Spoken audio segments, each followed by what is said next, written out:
नमस्कार दोस्तों, आपका हमारे YouTube चैनल रुद्रा क्रिएशन पे स्वागत है। मैं हूं कन्हैया शर्मा।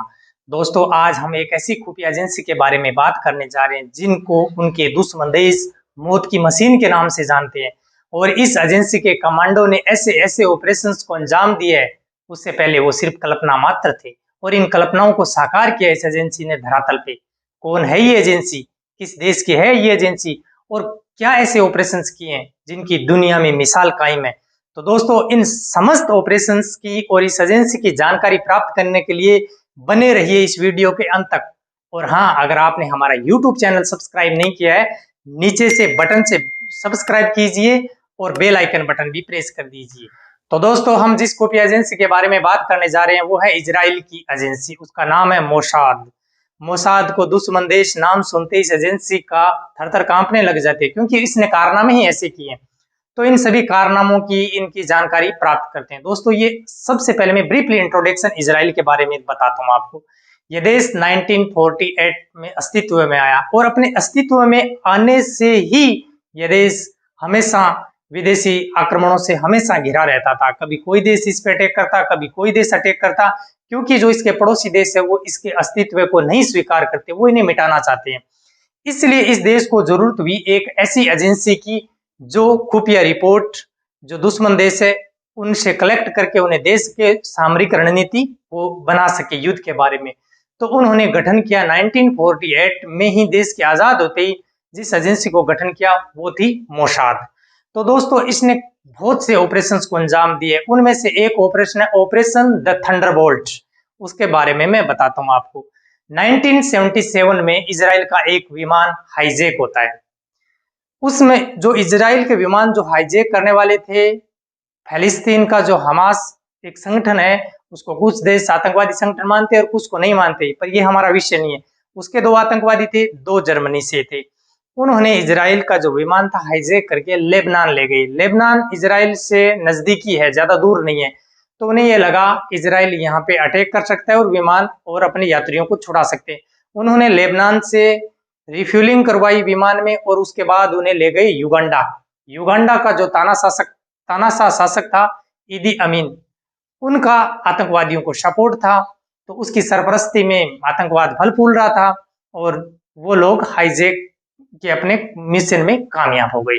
कामयाब होने के बाद क्या होता है, वो इजराइल के सामने एक शर्त रखते हैं, एक बड़ी अमाउंट यूएस डॉलर्स में मांगते हैं और अपने 40 कैदी जो इजराइल की अन्य जेलों में बंद थे उनकी रिहाई मांगते हैं। और 48 आवर्स का टाइम दिया जाता है कि अगर आपने 48 घंटों में हमारी मांगे नहीं मानी तो हर दिन आपका एक यात्री मौत के घाट उतार दिया जाएगा।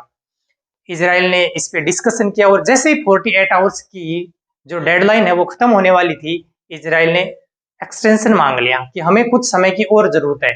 तो ये विमान हाईजैक होता है 27 जून को और इजराइल ने 4 जुलाई तक का समय मांग लिया। इसके बाद इजराइल के पीएम ने एक सर्वदलीय मीटिंग बुलाई और अपनी एजेंसीज के साथ मिलकर उन्होंने बातें की। तो उन्होंने पहले कुछ भी आउट नहीं होने दिया।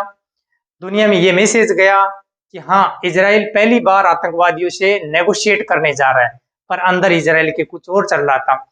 सभी जो मीटिंग्स में आए थे उन्हें एजेंडा दे दिया गया और एजेंडे के बाद में उन्होंने ये तय किया कि हमें सरेंडर नहीं करना है, हमें रेस्क्यू ऑपरेशन करना है। किसी को कुछ नहीं बताया, कानो कान खबर नहीं लगने दी। उन्होंने 3 जुलाई की रात फिक्स की। 3 जुलाई को 100 कमांडो इजराइल से 4 कार्गो प्लेन के साथ रवाना होता है। उनमें से एक कार्गो प्लेन में एम्बुलेंस जैसी सुविधा थी, आप ये कह सकते हो कि वो एयर एम्बुलेंस थी। रवाना होने से पहले उन्हें पता था कि युगांडा और इजराइल की दूरी है वो 4000 किलोमीटर की है। तो प्लेन 4000 किलोमीटर जाए और 4000 किलोमीटर वापस आए, इतना फ्यूल टैंक की कैपेसिटी नहीं थी। उन्हें वापस रिफ्यूलिंग की भी जरूरत थी। तो युगांडा का एक पड़ोसी देश है कीनिया, उन्होंने कीनिया से बात की कि हमें ऐसे ऐसे ऑपरेशंस को अंजाम देना है। तो उन्होंने किसी तरह उन्हें मनाया कि आप हमें कुछ ही घंटे रिफ्यूलिंग के लिए दे सकते हो, आपके हम जो एयर स्टेशन है वहां पे हमारा विमान उतरेगा, आप रिफ्यूल कर देना, हम वापस आ जाएंगे। उन्होंने किसी तरह कीनिया को मनाया।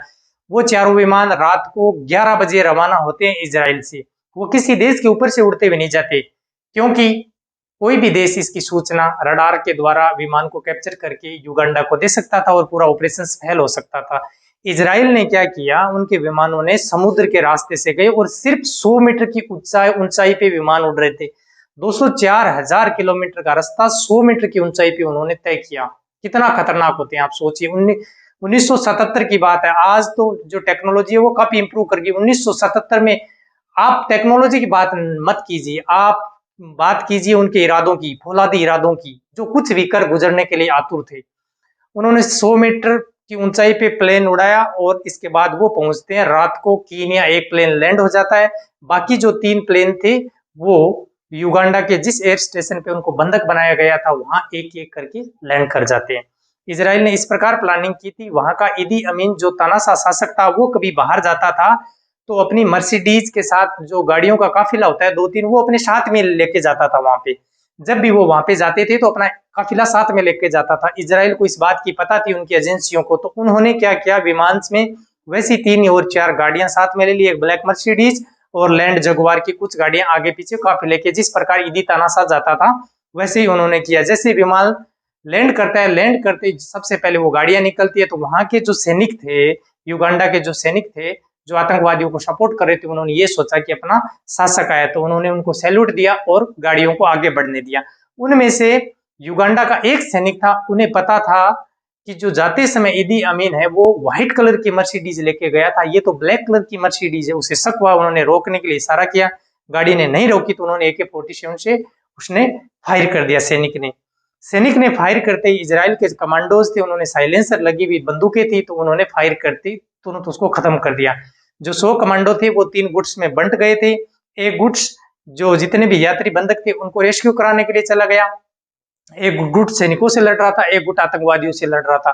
253 मिनट में पूरे ऑपरेशन को अंजाम दे दिया गया। 53 मिनट में वहां उपस्थित समस्त युगांडा के सैनिक, आतंकवादी और जितने भी विद्रोही कमांडोज थे सबको खत्म कर दिया गया और उन जितने भी यात्री थे उनको सफलतापूर्वक विमान में वापस चढ़ाया जाता है। और जो वहां पे जो एयरपोर्ट था वहां पे MiG-21 कुछ विमान थे, 21 विमान थे। उन्हें पता था कि हमारा कार्गो विमान है, उनकी स्पीड इतनी ज्यादा होती नहीं है, तो ये हमारा पीछा करेंगे, हवा में हम पे आक्रमण करेंगे। इससे बचने के लिए उन्होंने जो 21 लड़ाकू विमान थे उनको ब्लास्ट कर दिया, खत्म कर दिया उनको। और उसके बाद उन्हें सफलतापूर्वक सभी यात्रियों को बैठाया। इनमें टोटल 50 कैजुअलिटीज भी, यानी 50 लोग जो विद्रोही सेना के और आतंकवादी थे वो मारे गए।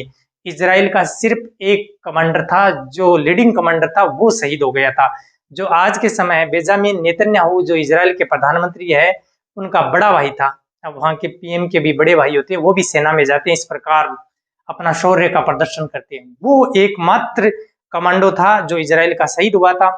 उसके बाद सभी को लेकर इजराइल वापिस अपने देश आता है। इजराइल जैसे ही सुबह अपने देश में उनका विमान लैंड करता है, लैंड करने के साथ ही उन्होंने ईदी अमीन को सूचना देना उचित समझा। उन्होंने ये समझा कि वो UN में ये आवाज न उठाए कि हमारी सोवरेनिटी है, उसको खत्म किया इजराइल ने। उन्होंने उन्हें कहा, ईदी अमीन को इजराइल के प्रधानमंत्री ने कहा थैंक यू सपोर्ट करने के लिए, बल्कि इजराइल के प्रधानमंत्री ईदी अमीन को ये पता ही नहीं था कि ये रेस्क्यू करके चले गए। वो तो ये कह रहा था, इजराइल का जो प्रधानमंत्री थे उनको ईदी अमीन ये कह रहा था कि आप नेगोशिएट कर लो आतंकवादियों से, आप जो मांगे वो मान लो। फिर उन्होंने बताया इजराइल के प्रधानमंत्री ने, हम हमारे सभी यात्रियों को रेस्क्यू करके सफलतापूर्वक ले आए हैं। तब उसके कान खड़े हो गए, गुस्से से बिलबिलाने लग गया कि मेरे नाक नीचे से ऐसे कैसे निकाल के ले गई। तो दोस्तों ये था ऑपरेशन थंडरबोल्ट। और इसी भी प्रकार की बाकी जो ऑपरेशंस है उनकी जानकारी प्राप्त करने के लिए मेरे चैनल को सब्सक्राइब कीजिए, लाइक कीजिए, शेयर कीजिए। ऐसे ही रोचक वीडियो हमेशा आते रहेंगे। थैंक यू दोस्तों।